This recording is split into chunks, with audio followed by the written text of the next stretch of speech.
भाभी एक जवान औरत थी। वह मेरे साथ घर में अकेली रहती थी, लेकिन उनके जिस्म में दर्द होता था। रोजाना रात को मुझे खास किस्म का मसाज करवाती। मैं भी जोर लगाकर भाभी की मसाज करता था। लेकिन एक रात भाभी ने नहाकर मुझे अपने पास बुला लिया और कहने लगी, यह तेल पकड़ो और जल्दी से लाइट बंद करके अपने काम पर लग जाओ। मैंने लाइट बुझाया तो भाभी ने मुझे अपने पास खींचा और फिर पूरी रात। हेलो दोस्तों, आप सभी का स्वागत है मेरे यूट्यूब चैनल अर्चना स्टोरी में। मेरा नाम समीर है और मेरी उम्र 22 साल थी। उन दिनों मैं अपने घर में अकेला रहता था। मेरे भाई ने शादी की ताकि मेरी तन्हाई भी खत्म हो सके। मेरी भाभी का नाम रजनी था और मैं उन्हें भाभी नहीं बल्कि मोहब्बत से रजनी ही कहता था। भाई के न होने पर वह अक्सर उदास और परेशान नजर आती थी। कई बार मैंने उन्हें छुप छुप कर रोते हुए भी देखा था। मुझे लगा था कि वह भाई को याद करती हैं, तभी तो छुप छुप कर आंसू बहाती हैं। लेकिन मैंने कभी उनसे यह बात नहीं पूछी थी और ना ही उन्होंने खुलकर मेरे सामने यह बात कही थी। वह सारा दिन खामोशी से घर के कामकाज करती और फिर रात को अपने कमरे में बंद हो जाती और उनके कमरे से सिसकियों की आवाज आने लगती। दोस्तों, भाई की शादी होने के बाद अगले हफ्ते ही वह दुबई चले गए थे। एक नई नवेली दुल्हन के लिए अपने पति के बगैर वक्त गुजारना बहुत मुश्किल होता है। लेकिन भाई ने यह शादी सिर्फ मेरी खातिर की थी, क्योंकि मैं घर में अब बिल्कुल तनहा रहता था और घर की जिम्मेदारी के लिए किसी औरत की जरूरत थी। इसलिए भाई रजनी को मेरे हवाले कर गए थे। तब से रजनी बिल्कुल अकेली थी और मैं ही उनका ख्याल रखता था। वह एक मध्यम उम्र की औरत थी और रिश्ता न मिलने की वजह से उनके घर वालों ने भाई के साथ उन्हें रुखसत कर दिया था। दोस्तों, हर गुजरते दिन के साथ उनकी उम्र बढ़ती ही जा रही थी। एक रात मैं सोने के लिए लेट रहा था कि रजनी ने मुझे अपने कमरे में आवाज देकर बुलाया। रात के इस वक्त न जाने रजनी को मुझसे क्या काम पड़ गया था। यही सोचकर मैं तेजी से रजनी के कमरे में पहुंच गया, क्योंकि भाई ने जाते हुए रजनी की जिम्मेदारी मेरे कंधों पर डाली थी और कहा था कि मेरे पीछे मेरी बीवी की हर जरूरत का ख्याल रखना। मैं भी दिलो जान से रजनी की हर जरूरत का ख्याल रखता था, क्योंकि भाई के पैसे पर मैं अय्याशी करता था और चाहता था कि रजनी मेरी कोई शिकायत भाई तक न पहुंचाए। दोस्तों, रात के 11 बजे के वक्त रजनी ने मुझे आवाज देकर अपने कमरे में बुलाया, तो मैं यही सोचकर पहुंच गया कि रजनी का कोई जरूरी काम होगा। लेकिन वहां जाकर मैं कुछ ठिठक गया, क्योंकि रजनी अपने बिस्तर पर लेटी हुई थी। मैं घबराकर दरवाजे पर ही रुक गया और रजनी को आवाज देकर कहा, जी भाभी, कोई काम है? मुझे लगा था कि मेरी आवाज देने पर वह उठकर बैठ जाएंगी और हमेशा की तरह दुपट्टे से खुद को छुपा लेंगी, क्योंकि वह सारा दिन दुपट्टे में ही रहा करती थी। मैंने कभी उन्हें इस तरह नहीं देखा था। मगर मेरी आवाज सुनकर वह कहने लगी, समीर अंदर आ जा, मुझे तुमसे कुछ जरूरी काम है। वह अभी भी बिस्तर पर लेटी हुई थी। मैं कमरे में दाखिल हो गया, लेकिन मेरी नजरें झुकी हुई थी। मैं थोड़ा सा शर्मीला लड़का था और पहली दफा किसी औरत को इस तरह देख रहा था। रजनी ने उठकर मेरी तरफ देखा और फिर मेरी झुकी हुई नजरें देखकर कहने लगी, समीर, शर्माने की बात नहीं है। इस घर में तुम ही मेरा सहारा हो, मेरे अच्छे बुरे के साथ ही हो। मेरे पति तो परदेश में है, लेकिन तुम हर वक्त यहाँ मेरे साथ रहते हो, मेरा ख्याल रखते हो। बस यही सोचकर मैंने तुम्हें बुलाया है कि इस मुश्किल वक्त में तुम मेरा साथ दोगे। रजनी की बात पर मैंने न समझी से उसकी तरफ देखा तो कहने लगी, मेरे सर में बहुत दर्द है, क्या तुम मेरा मसाज कर दोगे? तुम्हारे भाई ने मुझे बताया था कि तुम बहुत अच्छा मसाज करते हो और उनके सर का दर्द भी तुम चुटकियों में ठीक कर दिया करते थे। रजनी की बात सुनकर मैं मुस्कुरा दिया, क्योंकि यह बात हकीकत थी कि भाई जब यहाँ होते तो हर वक्त मुझे अपने स्तर का मसाज करवाते थे। लेकिन वह तो भाई थे, मैं भाभी का मसाज किस तरह कर सकता था? रजनी ने मुझे असमंजस में डाल दिया था।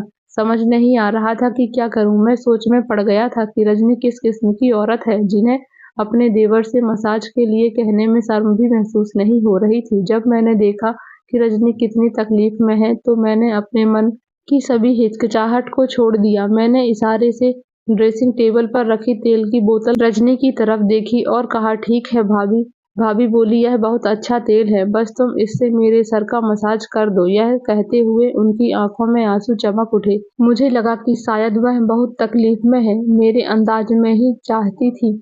लेकिन रजनी को मैं इनकार नहीं कर पाया। मैंने वह तेल की बोतल उठाई और बिस्तर पर उनके करीब ही बैठ गया। धीरे धीरे तेल उनके रेशमी शरीर पर डालकर मालिश करने लगा। मैंने अपनी नजरें झुका रखी थी और खुद को किसी भी तरह के जज्बात को महसूस करने से रोक रखा था। मेरे हाथ रजनी के शरीर पर तेल लगाते हुए बुरी तरह कांप रहे थे। मैंने आज तक बहुत से कामों में रजनी की मदद की थी, लेकिन रजनी ने कभी मुझसे इस तरह की कोई फरमाइश नहीं की थी। जैसे जैसे मैं तेल लगा रहा था, रजनी की अजीब सी आवाजों से कमरा गूंजने लगा था, जैसे उन्हें कोई सुकून मिल रहा था। रजनी ने दोबारा मेरी तरफ नहीं देखा था और मैंने भी उनके चेहरे पर नजर नहीं डाली थी। शर्म के एहसास से मेरा चेहरा सुर्ख हो रहा था। मेरा बस नहीं चल रहा था कि किसी तरह इस मंजर से गायब हो जाऊं, लेकिन मैं क्या करता, मजबूर था। अगर मैं रजनी को इनकार करता और यह बात भाई को पता चलती कि मैंने रजनी की किसी हुक्म को नहीं माना, तो मेरी जेब खर्ची बंद हो जाती। लेकिन आज रजनी का मुझ पर अंदाज कुछ अलग ही थे। रजनी ने मुझे किसी चीज से नहीं रोका था। मैं बेधड़क रजनी से एक्स्ट्रा पैसे मांग लिया करता था और वह आगे से सवाल भी नहीं करती थी। काफी देर तक मैं रजनी के शरीर की मसाज करता रहा। रजनी की आवाजों से कमरा गूंजता रहा। इसके बाद शायद रजनी को नींद लग गई थी, क्योंकि उनकी आवाज आना बंद हो गई थी। फिर मैं उठकर उनके कमरे से खामोशी से बाहर निकल आया। मेरा दिल अजीब से धड़क रहा था। पहली दफा मैं किसी औरत की करीबी को महसूस करके आया था और इस बात ने मेरे अंदर एक आग लगा दी थी। रजनी ने लिबास और उनके खूबसूरत रंग ने मुझे अजीब से नशे में डाल दिया था। फिर जैसे ही मुझे ख्याल आया कि वह मेरी भाई की बीवी है, तो मैंने तौबा की और सोचा कि अब आइंदा से रजनी के कमरे में रात के वक्त नहीं जाऊंगा। अगली सुबह रजनी ने पूरी तरह दुपट्टा पहन रखा था और मेरे लिए नाश्ता बना रही थी। फिर मेरे आगे नाश्ता रखकर मेरा शुक्रिया अदा करते हुए कहने लगी, समीर, तुमने तो मेरे सर दर्द खत्म कर दिया है। मैं तुम्हारी शुक्रगुजार हूँ। रजनी की बात सुनकर मैं शर्मिंदा हो गया और कहा, असल में आप सारा दिन घर के काम अकेले ही करती हैं, इसी वजह से बहुत ज्यादा थक जाती हैं। मैं कोशिश करूंगा कि आपके साथ कामकाज में हाथ बटाऊं या फिर आप कोई नौकर रख लें। मेरी बात सुनकर रजनी कहने लगी, मेरी थकान कभी नहीं उतर सकती। जिस दिन तुम्हारे भाई आएंगे ये थकान खुद ब खुद मिट जाएगी। रजनी के लफ्जों का मतलब मैं समझ नहीं पाया था, लेकिन वह वापस किचन में चली गई थी। मेरे कॉलेज का वक्त हो गया था। मैं घर से निकल पड़ा, लेकिन सारा वक्त मेरे जहन में रजनी चलती रही। दोपहर को मैं घर लौटा तो मेरी दीदी भी घर आई हुई थी। मैंने सोचा कि किसी न किसी तरह मौका देखकर उन्हें रजनी के मसाज वाली बात बता दूं, लेकिन रजनी और दीदी तो मिलजुल कर बातों में ऐसी मग्न थी कि दीदी ने मुझ पर ज्यादा तवज्जो नहीं दी। रजनी और दीदी की दोस्ती हो चुकी थी और रजनी को दीदी सराखों पर बिठा देती थी। कुछ देर बाद दीदी यह कहकर चली गई कि उनके पति काम से आने वाले हैं और मैं उन्हें मसाज वाली बात ना कह सका। कुछ देर बाद आराम करने के बाद मैं कमरे से निकला तो मैंने देखा कि रजनी कपड़े धो रही थी और बड़ी मुश्किल से वह कपड़ों की बाल्टी उठाए छत पर जा रही थी। यह देखकर मुझे शर्मिंदगी महसूस हुई कि सारे कपड़े मेरे थे और मेरी वजह से उन्हें इतनी तकलीफ में भी छत पर जाना पड़ रहा था। मैंने फौरन रजनी को आवाज दी और बाल्टी उनके हाथ से ले ली। रजनी का सारा वजूद पसीने से भीग चुका था, क्योंकि गर्मी बहुत तेज हो रही थी और फिर कुछ कपड़े धोते हुए उनका लिबास भी हल्का गीला हो गया था। मैं रजनी से बाल्टी पकड़कर छत पर पहुंच गया। फिर मैंने उन्हीं के साथ सारे कपड़े भी रस्सियों पर फैलाए और हम वापस नीचे चले आए। रजनी कुछ अजीब अंदाज से चल रही थी, जैसे उन्हें बहुत ज्यादा तकलीफ हो रही है। मैंने खुद रजनी से कहा, अगर आप कहें तो किसी डॉक्टर के पास ले चलें। मुझे लगता है कि आपके सर में ज्यादा दर्द है। मेरी बात पर वह उदासी से मुस्कुराई और कहने लगी, ये मेरी गलतियों का नतीजा है। रजनी की बात सुनकर मैंने उन्हें देखा तो वह कहने लगी, तुम फिक्र ना करो, मैं जल्दी ठीक हो जाऊंगी। और फिर वह अपने कमरे में चली गई। पिछले कुछ दिनों से रजनी की हर बात मेरी समझ से बाहर थी। वह मेरे लिए परेशानी बन गई थी। कभी कभी तो ऐसा लगता जैसे वह कुछ छुपाने की कोशिश कर रही हो। दोपहर खत्म और गर्मी का दौर भी टूटा तो मुझे चाय की तलब का एहसास हुआ। मैं रजनी से चाय का कहने उनके कमरे के करीब गया तो अंदर से मुझे रजनी की आवाज सुनाई देने लगी। वह रोते हुए किसी से कह रही थी, सब कुछ तुम्हारी वजह से हुआ है। आज मेरी जो हालत है इसके जिम्मेदार तुम हो। तुम्हारी बातों में ही तो मैंने खुद को बर्बाद कर लिया है। रजनी की बात सुनकर मैं दरवाजे पर ही रुक गया था। न जाने वह किससे बात कर रही थी। यकीनन वह जो कोई भी था, भाई नहीं था। रजनी की बातों का रुख मुझे समझ नहीं आया। वह सुनकर तो मेरे रोंगटे खड़े हो गए थे। क्या रजनी के सर दर्द की वजह वही थी कि वह किसी और के साथ गलत तरीके से इससे आगे का सोचकर ही मेरे कानों से धुआं निकलने लगा था। मुझे समझ नहीं आ रहा था कि यह बात किससे कहूँ। बिना सोचे समझे मैंने भाई को फ़ोन लगा दिया। मैंने भाई से कहा, आप वापस क्यों नहीं आ जाते? भाई पूछने लगे, सब ठीक है। अब मैं उन्हें क्या बताता कि उनके पीछे उनकी बीवी कैसी हरकतें कर रही है। मैंने बस यही कहा, आपकी याद आ रही है, हो सके तो आप लौट आएं। कुछ देर की बातों के बाद भाई ने फोन रख दिया और फिर मैं गहरी सोच में डूब गया था। मुझे समझ नहीं आ रहा था कि मुझे क्या करना चाहिए। और फिर उस रात भी रजनी ने मुझे आवाज देकर अपने कमरे में बुला लिया।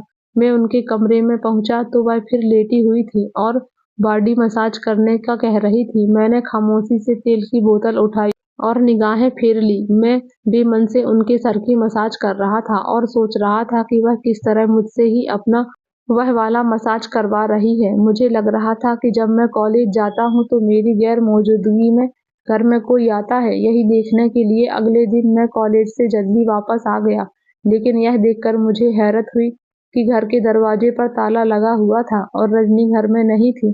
मैं घर से दूर चुपचाप खड़ा हो गया। काफी देर बाद रजनी घर लौटी तो वह पसीने से भीगी हुई थी।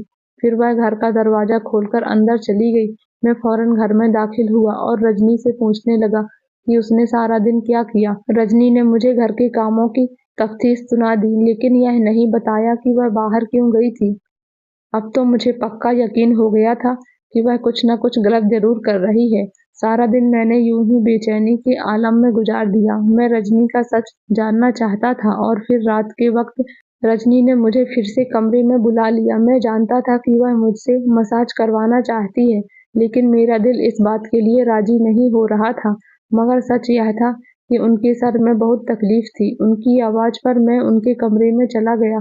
मैंने तेल की बोतल उठाई थी कि रजनी ने मुझे बहुत सी अजीब बातें कही, जिसे सुनकर मैं चौंक उठा। वह कहने लगी, पहले लाइट बंद करो। यह पहली दफा था जब रजनी ने मुझे अंधेरा करने को कहा था। मैंने हैरत से पूछा, लाइट क्यों बंद करूं?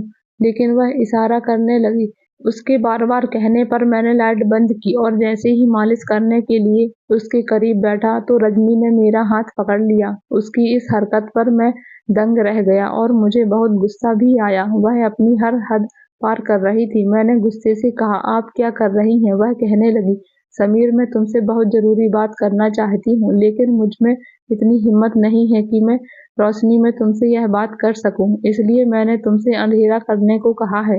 रजनी की आवाज में कुछ अलग सा महसूस हो रहा था।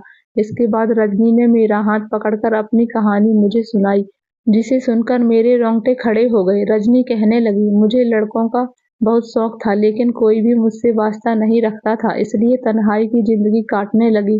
फिर बड़ी मुश्किल से मेरी जिंदगी में एक शख्स आया, जिसने मुझे मोहब्बत के ख्वाब दिखाए और मैं अपनी तनख्वाह उस पर लुटाने लगी। वह जब भी जितने पैसे मांगता था मैं उसे दे देती थी, लेकिन जब मैंने उसे शादी करने का कहा तो उसने यह कहकर इनकार कर दिया कि मैं तो अब बूढ़ी हो चुकी हूँ और वह मुझसे शादी नहीं करना चाहता था। उसे किसी जवान लड़की का साथ चाहिए था, क्योंकि वह काफी तरक्की कर चुका था। मेरे ही बदौलत उसने छोटा मोटा कारोबार भी जमा लिया था। जब उसके पास सब कुछ आ गया तो उसे मेरी जरूरत नहीं रही, लेकिन इतनी देर से दो दो नौकरियां करने की वजह से मेरे जिस्म ने मेरा साथ छोड़ दिया था। आए दिन मेरी कमर में तो कभी सर में दर्द रहने लगा था। मैं टूटकर बिखर गई थी। फिर तुम्हारे भाई का रिश्ता आया तो मेरे माँ बाप ने मजबूर होकर शादी कर दी और मैं शादी करके यहाँ आ गई। लेकिन हर वक्त मुझे इस बात का पछतावा होता था कि मैंने एक ऐसे शख्स के पीछे खुद को बर्बाद किया जो कभी मेरा था ही नहीं। ना ही मेरी बहन भाई ने मेरी कदर की और ना ही मेरी मोहब्बत ने। फिर इससे भी बड़ा सितम मुझ पर उस वक्त टूटा जब मुझे पता चला कि तुम्हारे भाई ने दुबई में शादी कर ली है। उसने कुछ दिनों पहले ही मुझे फोन करके बताया कि वह वहाँ शादी कर चुका है, लेकिन उन्होंने मेरे साथ शादी सिर्फ तुम्हारे और उसके घर के लिए की थी। यह सुनकर मैं पूरी तरह अपने होश खो बैठी। मेरा सारा ध्यान बस इसी बात पर रहता था कि मुझे सारी जिंदगी दूसरों की खिदमत कर करके भी कुछ नहीं हासिल हुआ। ऐसे ही सोच में एक दिन मैं छत पर कपड़े धोते धोते गिर गई। इस वजह से मेरे सर और कमर का दर्द दोबारा उठ गया। बहुत मजबूरी में मैंने तुमसे मालिश करने को कहा था और फिर तुम भी मेरी मालिश करने लगे। मुझे खुद भी यह सब कुछ करवाते हुए शर्म आती थी, लेकिन मैं क्या करती, तुम्हारे सिवा मेरा कोई सहारा नहीं रहा था। कल मैं अपने घर गई थी। मैंने अपनी माँ को अपने पति की दूसरी शादी के बारे में बताया और उनसे कहा कि मैं इस तरह कब तक जिंदगी गुजारूंगी। लेकिन मेरी माँ ने मेरा हाथ पकड़ लिया और कहने लगी कि अपने पति का घर छोड़कर मत आना, क्योंकि यहाँ भी तुम्हारे लिए कुछ नहीं रखा। मेरी भाभी भी मुझे कबूल नहीं करेगी। यह सुनकर मैं टूट गई और वापस घर चली आई। मैं जान गई थी कि अब मेरी जिंदगी में कुछ बचा नहीं। मैं आज तुम्हारे सामने यह सब कुछ इसलिए कह रही हूँ क्योंकि मुझे तुमसे मालिश कराते हुए शर्म आती है, और फिर आज नहीं तो कल तुम्हें यह बात पता चलनी ही थी कि तुम्हारा भाई शादी कर चुका है और अब वह लौटकर नहीं आएगा। इसलिए मैंने सोचा कि खुद तुम्हें अपनी सारी हकीकत बता दूं। यह कहकर रजनी फूट फूट कर रोने लगी। शुक्र था कि रजनी ने कमरे की बत्ती बंद करवा दी थी। कितनी देर हम दोनों रात में रोते रहे दोस्तों। मुझे इस बात का अफ़सोस था कि मेरे भाई ने रजनी के साथ बहुत बड़ा गलत काम किया था। शादी करके उनके साथ तो पहले ही सब कुछ बुरा कर चुके थे और अब भाई ने उनका साथ छोड़ दिया था। लेकिन कहीं न कहीं इसमें हम बहन-भाइयों की भी गलती थी। हमने कभी भाई को वापस नहीं आने दिया। उनकी उम्र बीत रही थी, कब तक दूर रहते, इसलिए उन्होंने परदेश में ही किसी औरत से शादी कर ली थी। दोस्तों, काफ़ी दिन गुजरने के बाद रजनी कहने लगी, मैं सारी जिंदगी इस घर में खामोशी से गुजार दूंगी और तुम्हारी इज्जत भी करूंगी और घर का ख्याल भी रखूंगी। बस तुम मुझे इस घर से कभी जाने का मत कहना। तुम्हारा भाई अब कभी लौटकर नहीं आएगा और मुझे यही रहना है। मुझे डर है कि एक ना एक दिन तुम मुझे इस घर से निकाल दोगे। मैंने रजनी से कहा, यह मुमकिन नहीं है। मैं आपको कभी यहाँ से जाने ही नहीं दूंगा। आपने इस तरह घर को संभाला है, ऐसा कोई नहीं कर सकता। लेकिन आप क्यों तन्हाई की जिंदगी काटेंगी? मैं चाहता हूँ कि आप भाई से तलाक ले लें और मुझसे शादी कर लें। मेरी बात सुनकर रजनी हैरान रह गई। मैंने उठकर कमरे की लाइट जलाई और रजनी से कहा कि आपकी खुशियों पर आपका भी हक है। मेरी पढ़ाई पूरी होने वाली है, मैं जल्द ही नौकरी कर लूंगा। तब तक आप अपनी तबीयत मुकम्मल कर लीजिएगा और फिर हम एक नई जिंदगी शुरू करेंगे। दीदी और आपकी अच्छी दोस्ती है। जब दीदी को सच पता चलेगा तो वह भी इनकार नहीं करेंगी। वह कहने लगी, मैं उम्र में तुमसे बहुत बड़ी हूँ, लोग बातें बनाएंगे, दुनिया क्या कहेगी। मैंने परदेश बैठे पति को धोखा देकर देवर से शादी कर ली। मैंने रजनी से कहा, इस दुनिया ने आपको क्या दिया है जो दुनिया के बारे में सोच रही है? मुझे इस रिश्ते पर कोई एतराज नहीं। मेरी बात सुनकर रजनी फूट फूट कर रोने लगी थी। मैंने उस वक्त दीदी को फोन किया और उन्हें सारी बात बता दी। दीदी भी भाई को लेकर बहुत शर्मिंदा थी। उन्होंने भी रजनी से माफी मांगी। फिर रजनी ने भाई से तलाक ले लिया और कुछ ही दिनों में मेरी और रजनी की शादी हो गई। रजनी मेरे साथ काफी हद तक खुश रहती है। मैं उम्र में तो छोटा था, लेकिन अपनी रजनी का पूरा तरीके से साथ निभाने के काबिल हो चुका था, जो हमारे संबंध के लिए बहुत अच्छी बात है। कुछ ही महीनों बाद रजनी और मैंने एक नई जिंदगी की शुरुआत की। हमारी शादी में बहुत सारे मेहमान आए और दीदी भी हमारे लिए खुशियां मनाने आई। इस नए रिश्ते में हमारे बीच का प्यार धीरे धीरे बढ़ता गया। रजनी के लिए यह एक नई शुरुआत थी और मैंने यह सुनिश्चित किया कि वह कभी भी अकेलापन महसूस न करे। दोस्तों, हम दोनों एक दूसरे के साथ बहुत खुश थे, लेकिन रजनी के मन में अभी भी कुछ खटास थी। वह अक्सर सोचती थी कि क्या भाई की दूसरी शादी के बाद उनके परिवार ने उन्हें स्वीकार किया है। मैंने उसे समझाया कि जो भी हुआ वह अतीत है। हमें अपनी नई जिंदगी पर ध्यान देना चाहिए और एक दूसरे का सहारा बनना चाहिए। एक दिन मैंने रजनी से कहा, तुम्हें अपने सपनों का पीछा करना चाहिए। तुम हमेशा से एक अच्छी कुक रही हो, क्यों ना हो हम छोटा सा कैफे खोलें। रजनी ने मेरे इस सुझाव पर पहले तो हिचकिचाई, लेकिन फिर उसने मेरा समर्थन पाकर हिम्मत जुटाई। दोस्तों, हमने मिलकर एक छोटा सा कैफे खोला जहां रजनी अपने खास व्यंजनों के साथ लोगों का दिल जीतने लगी। रजनी की मेहनत और प्रतिभा ने कैफे को जल्द ही लोकप्रिय बना दिया। धीरे धीरे रजनी न केवल अपने सपने पूरे किए, बल्कि हमारे लिए एक बेहतर भविष्य भी बनाया। इस बीच भाई भी वापस आया। उसने हमें साथ में देखा और पहले तो हिचकिचाया, लेकिन फिर उसने रजनी से माफी मांगी। उसने कहा, मुझे अपनी गलती का एहसास हुआ है। मैंने तुम्हारी अहमियत को कभी नहीं समझा। रजनी ने भाई की बातों को सुना और कहा, मैंने तुमसे शादी की थी, लेकिन अब मैं एक नई जिंदगी जी रही हूँ। इस बातचीत के बाद रजनी ने भाई को बताया कि उसे अब आगे बढ़ने की जरूरत है। भाई ने यह समझा और रजनी की खुशी में अपनी खुशी देखी। कहानी का अंत इस बात पर हुआ कि प्यार, समर्पण और आत्मविश्वास से भरी एक नई जिंदगी ने रजनी को न केवल एक नई पहचान दिलाई, बल्कि उसे यह भी सिखाया कि अतीत से बाहर निकलना और आगे बढ़ना कितना जरूरी है। हम दोनों ने यह सीखा कि जिंदगी में कठिनाइयां आती हैं, लेकिन सही निर्णय और समर्थन से हम हर बाधा को पार कर सकते हैं। हमारा प्यार मजबूत हुआ और हम एक दूसरे के साथ और भी खुश रहने लगे। तो दोस्तों, अगर आपको यह कहानी पसंद आई हो तो इसे लाइक करें और अपने दोस्तों के साथ शेयर जरूर करें। आगे भी इसी तरह की दिलचस्प कहानियां सुनने के लिए हमारे चैनल को सब्सक्राइब जरूर कर लें और बेल आइकन दबाना ना भूलें, ताकि आपको हमारी हर नई कहानी की नोटिफिकेशन मिलती रहे। कहानी में यहाँ तक बने रहने के लिए आपका बहुत बहुत धन्यवाद। मिलते हैं ऐसी ही एक नई कहानी में।